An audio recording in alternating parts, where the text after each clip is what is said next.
शोएब अख्तर जो बात करते हो खेलना चाहते थे, वो भी कोई जाती टसल थी? मैं यहाँ पे हलफ देने के लिए तैयार हूँ कि शोएब अख्तर, यकीन माने कि उन्होंने ये बोला था कि मैंने ये मैच खेलना है। 2011 का वर्ल्ड कप, उस वक्त कितने प्लेयरों का कैरियर खराब हुआ है, आपको पता है इंडिया में कितना क्राउड होता है क्या नहीं। आप यकीन माने कि जब वो वार्म अप पे उन्होंने 6 से 7 ओवर किए हैं ना, तो बिलीव करें कि उस वक्त हमारा जो ट्रेनर था ना, वो मिड के साथ बॉल पकड़ रहा था और शोएब भाई ने वो 6 से 7 ओवर जब किए थे ना, यकीन माने मैं बाउंड्री पे कैच कर रहा था, वहां तक जब वो कैच करता था ना बॉल को, वहां तक आवाज आ रही थी। शोएब भाई ने बोला था कि ये मुझे मैच खिला दो, मैं कर जाऊंगा कुछ ना कुछ। तो अगर शोएब भाई ने पाकिस्तान को इतना सर्व किया है, तो उनकी अच्छे तरीके से, आप कह लें कि अच्छे तरीके से हम उनको रुखसत करते तो उनको भी अच्छा लगता कि भाई मैंने अगर पाकिस्तान को अपना सारा कुछ दिया है। दोस्तों, उमर ने भी अब 90s क्रिकेटर्स की पोल खोलना शुरू कर दी है। कच्चा छीटा सारा का सारा मीडिया पर लाकर रख दिया है।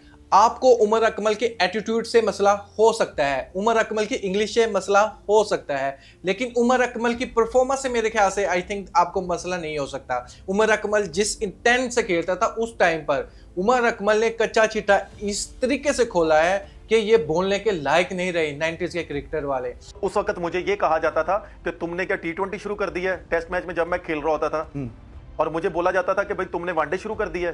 तो आज वही टेस्ट क्रिकेट 3 दिन नहीं क्रॉस करती, 4 दिन नहीं क्रॉस करती, आप ये देखें। और मुझे इस तरह मेंटली डैमेज किया जाता था। आप जानते हैं उमर अकमल ने डेब्यू किया था सन 2009 में। उमर अकमल ने डेब्यू के दिन सेंचुरी ठोक दी थी, और सेंचुरी ठोकी थी टॉप की टीम के अगेंस्ट। 129 रन बनाता है, 160 गेंदें खेलता है, सेंचुरी मारकर बेचारा आता है ड्रेसिंग रूम में जैसे ही आता है, वो भाई तू क्रिकेट की शुरू करती, तू टेस्ट T20 खेलना शुरू करता। यानी उमर अकमल को अप्रिशिएट करने की बजाय उस पर कोचिंग स्टाफ चढ़ाई कर देते हैं। ओ भाई तू क्या करने लग रहा है यहाँ पर, इस तरह क्रिकेट खेलते हैं। उमर अकमल ने बड़ी खूबसूरती से एक्सप्लेन किया इस चीज़ को कि यार जब अगली जो टीम है, जो बॉलर्स हैं, वो ऐसी बॉलिंग करवा रहे हों, फील्डर उस तरह से उन लोगों ने ना सेट किए हों, फिर तो मेरा मारना शॉट बनता है या नहीं बनता। लेकिन नहीं, जानबूझकर कि नहीं आपने ऐसी क्रिकेट खेलनी नहीं है। यानी उमर अकमल का, यानी उस टाइम तो ये यंग प्लेयर था, इसको तो बात माननी थी, जी हजूरी करनी थी, लेकिन कैरियर खराब करने में, अगर अभी तो हमें ये समझ आ रहा है ना कि उमर अकमल ने खुद अपना कैरियर खराब किया है, लेकिन ज्यादा हाथ इन्हीं लोगों का रहा है।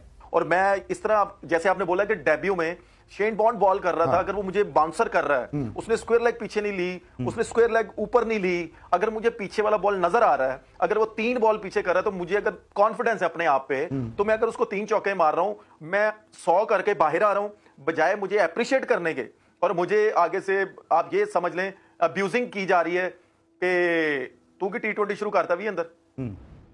मैं उनकी शक्ल देख रहा हूं।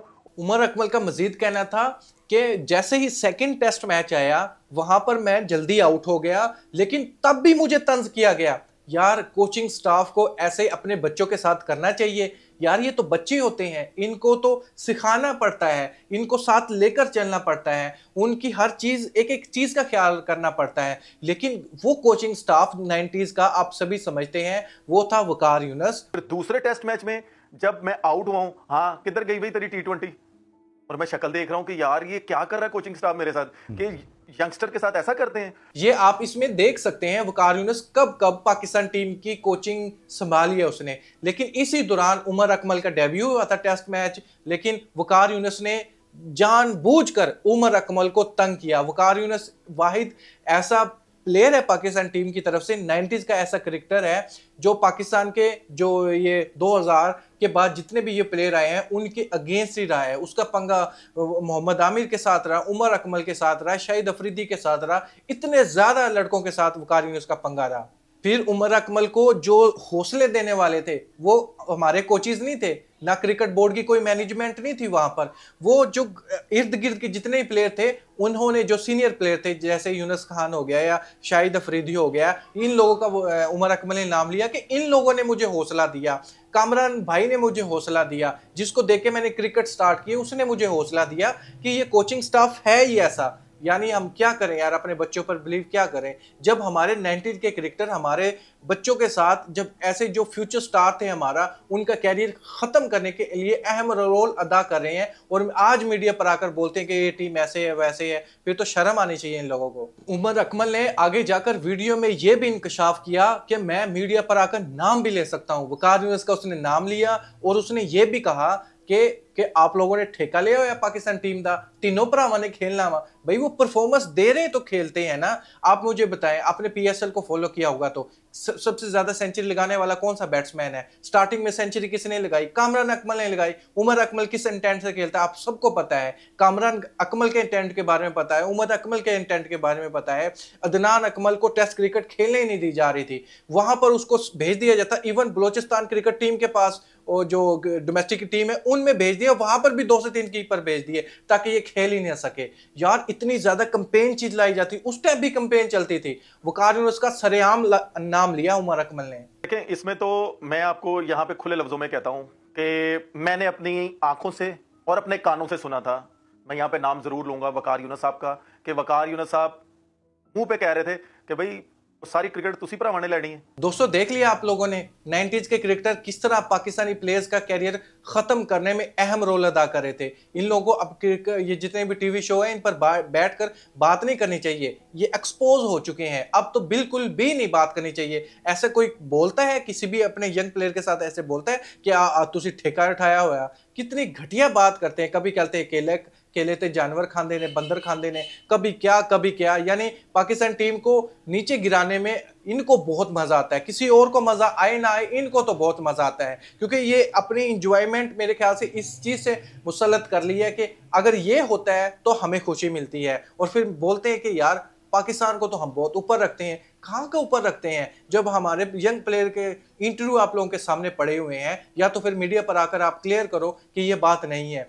दोस्तों बेशक आप उमर अकमल से इख्तलाफ कर सकते हो, लेकिन उमर अकमल ने बहुत कोशिश की है रिसेंटली पाकिस्तान टीम में इंटर होने के लिए, चाहे वो किसी भी पार्टी पर्सन से मिलने की कोशिश कर रहे हो। लेकिन उसने डोमेस्टिक क्रिकेट भी खेली है। लास्ट के मैं डोमेस्टिक सीजन उसका बताऊं 2024 में उमर अकमल के बहुत अच्छे रन थे।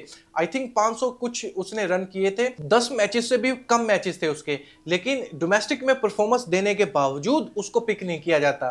ये क्यों नहीं पिक किया जाता आप सभी समझते हैं। फिटनेस का भी इशू नहीं है। उमर अकमल की पिक्चर्स भी आप लोगों ने देखी होगी, फिटनेस का इशू तो नहीं था। उमर अकमल को सिलेक्ट नहीं किया जा रहा था। इसके बारे में आप क्या सोचते हैं?